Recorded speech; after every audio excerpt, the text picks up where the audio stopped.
Tere kõigile, olen Krista Raik, Kiia Wintercup 2023 peakorraldaja. Ja täna on selline eriline päev, et olen tulnud Tallinnas Viking Motorsisse Kiia ametlikku esindusse. Ja sama asi, mis eelmine kord, vaatame järgi, millega Kiia tegeleb.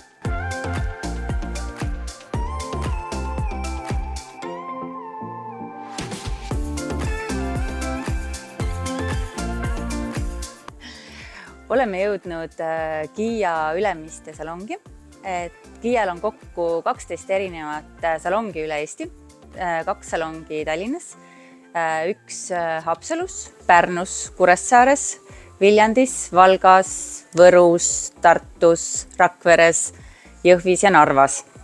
Kiia mudelivalik on üpris lai. Meil on valikus nii väikseid autosid nagu Picanto kui ka päris suuri maastureid nagu Kiia Sorento.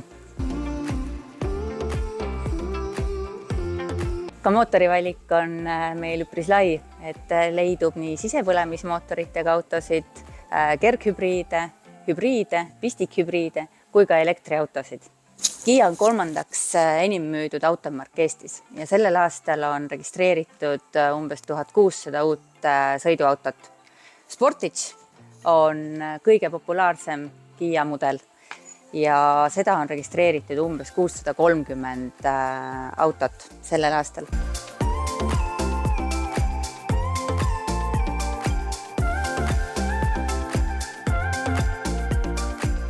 Kiial on hea meel toetada Kiia Wintercup 2023 ja panna välja peaauhind